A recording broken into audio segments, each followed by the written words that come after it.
Heading back down to the south side of Indianapolis today. We are going to go look at the Wanderlodge. This one is an 8V92 powered one. It's a late Wanderlodge. We were out there probably about 2 weeks ago, I think. The guy had just purchased this bus, brought it home, and there are just a few minor things we've been messing with on it. I have some video from the last time. I'm going to throw that in on this video. There wasn't enough to put a full video together from just going out there and looking at it the other day. There's a tarp semi with a tarp coming off going the other way. Well, it's all collapsed in the center. That's going to fly off somebody. Anyway, yeah, we are going back up there. It has the wrong coolant in it, so we're going to drain the cooling system today and put the proper stuff back in. 92 series cannot have green coolant in them. They will cavitate and it will cause engine damage. I believe he's got RV antifreeze to go ahead and winterize the bus. I mean, it's only, today's September 11th, so that's pretty early for a winter, well, not pretty early. It's a little early for winterizing it, but I don't think he's going to be using it the rest of the year. And I'm already going to be out there, so we're probably going to go through winterizing it for him. I need to change the way the house bank of batteries is wired. Right now, the house bank is permanently attached to the start bank, and the switch for the house bank is coming after they're tied together to go to the inverter. So I'm going to change the way that's wired so that when you're running the inverter, you're not draining the house and start banks. I mean, at that point, you just have one giant bank, and that, you know, there's no purpose to having it that way. So we're going to get that fixed. The oil pressure sending unit on the generator that feeds the gauge on the dash is not working. We need to get a part number off that or get the information off the gen set so I can get one of those ordered for him. When he was back in his backyard, a paver kicked up and it damaged the radiator hose to the generator, so we need to see if it's just a hose we need or if it damaged the radiator or anything like that. Just some minor stuff like that. And then the final concern with it is the DDAC control. The screen on the dash is in op, so we need to figure out why.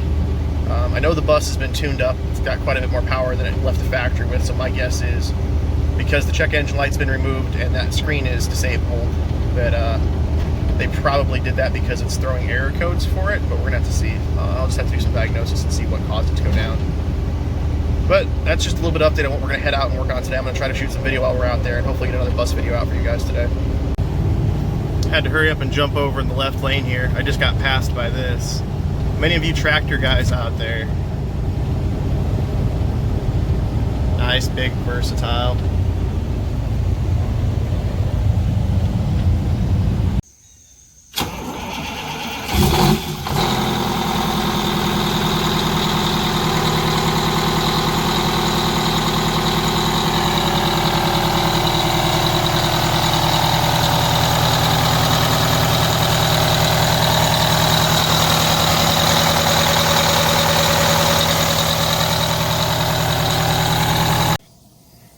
Getting going here on the bus. So, got our amazing drain pans underneath there. So as you can see, it did have green coolant in it. It looks like it's separating a little bit at the bottom, like we might have had a little bit of orange in there still. But we've got Detroit coolant to go back in it. He's going and grabbing the book right now for the chassis to see if we have another drain point, because that doesn't look like it'll be the full volume for the cooling system. But we're going to get it drained and we'll get it filled back up with the right stuff here. So unfortunately, I may have accidentally killed my good transfer pump pumping gear oil. So we're on the Gatorade bottle and 5-gallon bucket routine right now. Get this drained down as much as we can with these 2 buckets. And then from there, most of this is just going to get put in the jugs that we use to fill the cooling system. This coolant actually looks like it's in great shape, other than a little bit of dirt that's gotten in here, you know, grass clippings and stuff. This stuff is actually pretty good coolant. Shame to waste it, but on a 92 series, you really cannot be running green coolant. They do make an additive that you can add to it. I still don't recommend using green. Just normal green antifreeze. What'll happen is it'll end up cavitating, and you'll start getting coolant leaking into the engine. It'll either leak through the liner and you can burn it, that's absolute worst case, or it'll start leaking around the liner O-rings into the oil pan. So I'm just gonna get it swapped out. So we're on to our second case of coolant, mixing with distilled water. We're at 15 gallons right now. So it is right at the top of the fill. We have not started the bus yet. At about 10 gallons, we took a 15-minute break or so to cool off. It's in the upper 80s, low 90s with really high humidity and nothing but sun here in Indiana, because apparently we don't get nice weather. But looking at what we pulled out of it here, I'm going to say we're probably 17, 18 gallons. So we're about 2 off what we pulled out of it. Total system from dry, I want to say, is 20 or 22 gallons for this bus is what we said. So that last little bit's going to be what's sitting in the very bottom of the engine or in the heater lines to all the bay heaters and stuff like that. Way more than enough here has been swapped that I'm not concerned about any remnants of green. This would have originally had the heavy duty coolant in it anyway, so my guess is most of that is still probably that stuff. But we're going to start it up now, let it run at high idle for a little bit, get up to temp, and burp itself, and then we'll top it off from there. We probably won't have all of it worked through right now. It's going to have to wait until it actually goes on its first test drive and gets under a load, and that's probably when we're going to push the rest of the air out of it. But it should be good enough to get it most of the way filled up right now. Alright, we're a couple minutes into running here. Got her kicked up into high idle. Temperature gauge has just come off the peg at 100.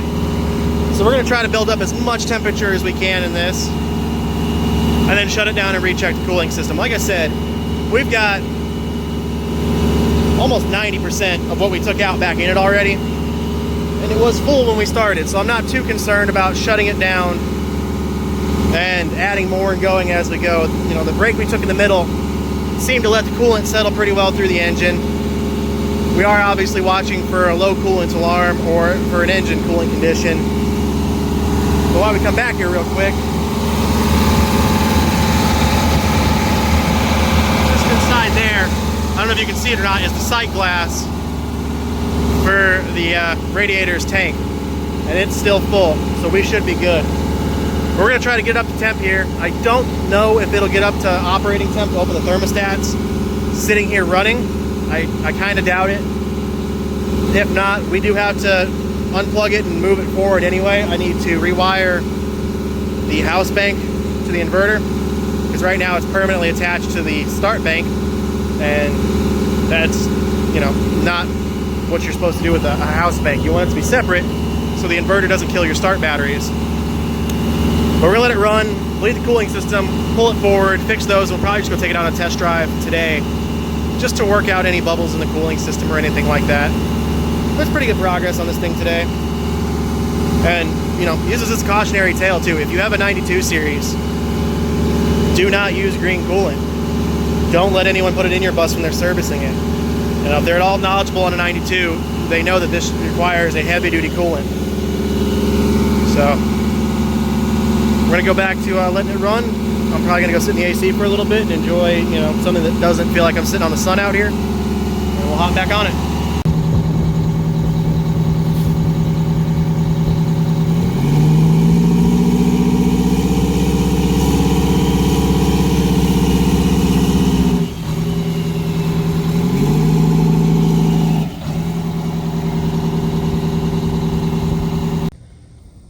So we're under the nose here. To flip you guys over.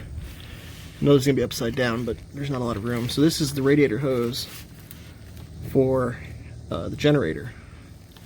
So right here is the radiator. It caught a paver, kicked up and ripped it when he was pulling into the driveway. So that radiator hose goes there, all the way back up, and then runs through this tray back to the front for the generator. So that's a pretty good size hose. So we're gonna try to cut a little piece out of it here and see if I can get a brass barb fitting to reconnect it here, because it doesn't move in this position. Here is solid, here is solid. So it's about the perfect place to try to make a repair versus having to replace this hose, because these are pretty pricey. Got all of these wires removed now. So coming up in here, this wire off the switch connects now to the start bank of batteries. This wire here goes to the inverter. That's going to hook to the switch. This one is coming off the battery. This is an old one that we are going to reuse. We're going to have it cut down and have the terminal put a little bit shorter here, so we don't have extra wire just hanging in here. So now, with this drop my sockets, with this 3-position switch, when we're in off, the house bank is completely isolated from the bus. We come over here to 1, we now have it feeding the inverter. So the inverter has power from the battery bank. We come up to 1 and 2.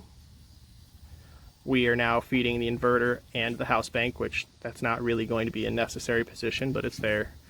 And then position 2, we'll take the house bank and connect them to the start batteries. So this is not a very common position to need on them. We can use it when we're running down the road if we want to charge that bank off the alternators. I don't know if they're connected with their own. There is 2 alternators on this. There is a chance that one of those is already feeding back to it. But either way, it's also a nice assurance if your start batteries somehow end up going dead when you're sitting, that you do have those batteries sitting there as a start. But the way they're wired right now, that bank is permanently wired into this one. So when you're running your inverter, you're draining all of these. You know, those are deep cycle batteries. These aren't. These are just regular truck batteries, so that's not good to keep drawing them down. Also, if you're running your inverter, you're killing your start batteries, so this thing might not want to start when you go to leave the campground. So we're changing up the way they have it wired with this switch. Like I said, we can isolate them so when the bus is stored, it's not running the inverter at all. We can run just the inverter, or in an emergency, we have a way to connect it to these start banks here. So if these batteries for some reason go dead, those can jump these off, or at least give them some power.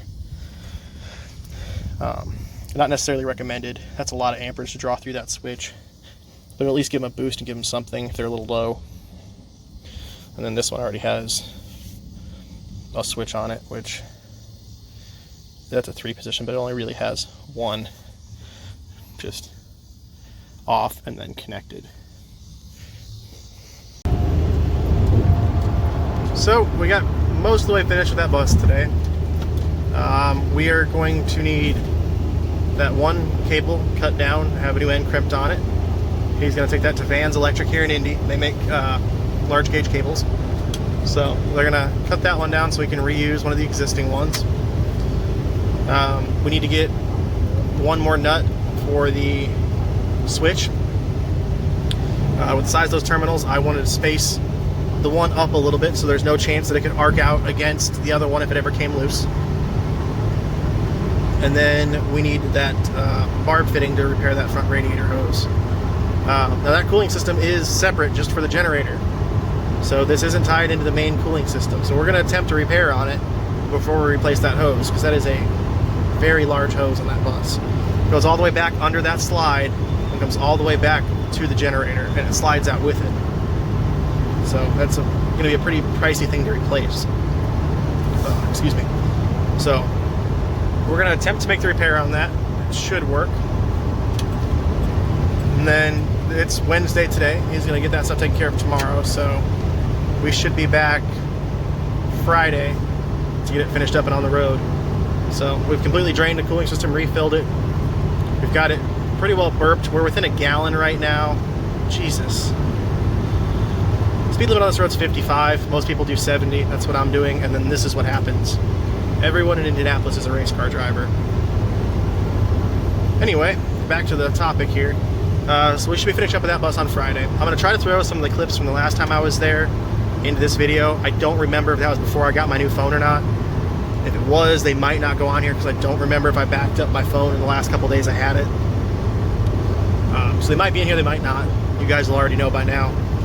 But that's going to be it right now for this project. I'll probably have a short video on Friday when we get it finished up.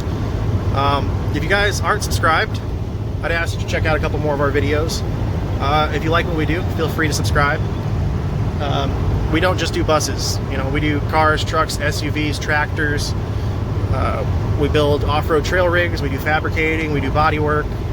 Our videos can be all over the place, and I know that's not some people's thing. So before you subscribe off any video, and I'd ask that you guys check out a few more, see if it's something you're into. If you want to follow us, you can follow Indiana Diesel on Facebook and Instagram. If you want to follow me, you can follow me at Spike383 on Snapchat and Instagram. If you have any questions at all or want to contact us for work, feel free to call our shop phone. It's in the end card on all of our videos. If you guys haven't checked out Chris's channel over at Carter's Garage, he just recently got a YouTube channel put up.